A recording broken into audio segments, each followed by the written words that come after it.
Lepo pozdravljeni in dobrodošli v mojem knjižnem kotičku. Danes vas čaka čarobna pravljica o drobni čebelici, ki je bila tako radovedna, da se je kar sama odpravila na potep. Na poti je srečala različne živali, ki so ji pripravile marsikatero presenečenje. Od zasmehovanja uboge gosenice, pa vse do nevarnosti, ki so pretile današnji knjižni junakinji. Le kako se je čebelica soočila z vsemi presenečenji.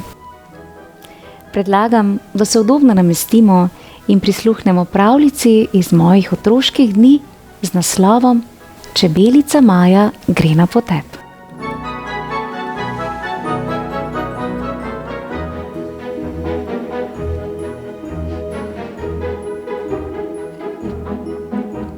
V čebelnjaku je danes živahno. Rodile so se nove čebelice. Starejše čebele imajo veliko dela, kajti poskrbeti morajo zanje. Mali Maji se vse skupaj zdi velikanska zmešnjava. Ne ve še, da vsaka čebela svoje delo dobro pozna in da zdaj ni časa za igranje. Kot vsak otrok mora tudi Maja v šolo. Spoznati mora delo, ki jo čaka, ko bo zrasla. Danes so čebelice z učiteljico Kasandro odletele na prvi izlet. V vsakem cvetu je kapljica sladke tekočine, ki ji pravimo nektar, razlaga učiteljica svojim učencem. Nektar spravimo v lonček. Ko je poln, ga odnesemo v čebelnjak. Šele tam nastane med. Nabiranje medu je nekaj časa kar zabavno, potem pa postane dolgočasno, premišljuje Maja. Veliko raje bi si ogledovala svet. Zato se skrije v cvet. Čebelice so medtem odletele drugam in Maja gre lahko na potep. Kaj pa je to? Deževnik, dva hrošča in mravlja se od smeha držijo za trebuhe. Norčujejo se iz zavaljene in nerodne gosenice. Sram naj vas bo, grdobe, se jezi Maja in tolaži žalostno gosenico. Dejno, saj sploh nisi tako grozna. Si tudi ti žuželka? Vpraša Maja žabo.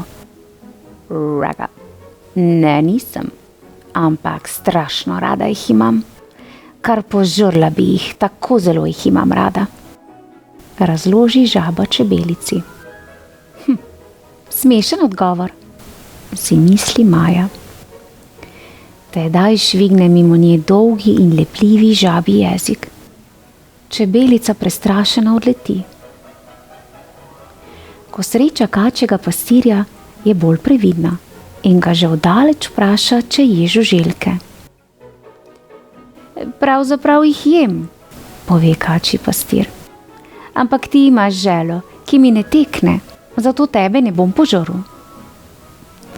Maja je kar ponosna nase in na svoje strupeno želo.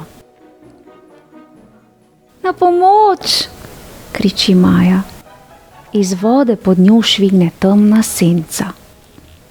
Čebelico bi skoraj požrla riba, komaj se je rešila na list. Kot kupček nesreče čepi na njem in si ne upa nikamor več.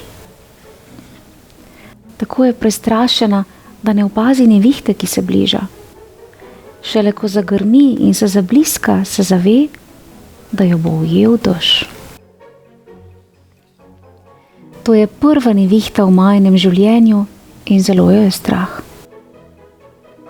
Ko je vse mimo, sklene, da je za danes videla dovolj sveta in da gre domov. Ampak kje je čebelnjak? Ne najde prave poti. Tedaj zasliši, da ji nekdo kliče. Kasandra je. Maja, povsod te iščem.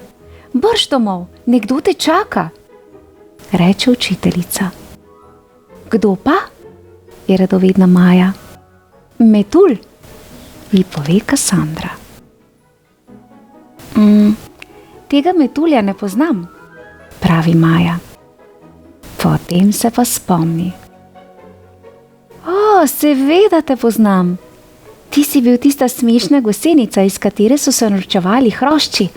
Zdaj si pa tako lep metulj. Tako videz velikokrat vara. Grda gosenica lahko postane čudovit metulj in lep svet je lahko zelo, zelo nevaren. To si velja zapomniti. Bravo, čebelica Maja, za pogum. Res je, videz mnogokrat lahko vara, zato ne ocenjujemo drugih po izgledu. Prav vsak izmed nas je nekaj posebnega ter unikatnega. V mojem knjižnem kotičku pa lahko prisluhnete še pravljici za grajenje pozitivne samopodobe z naslovom Medvedek Mavri in gosenica. Prijazno vabljeni k poslušanju.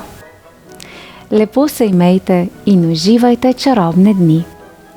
Pošiljam vam pravličen pozdravček v družbi radovedne ter pogumne čebelice Maje. Čau, čau. Bravo, Maja.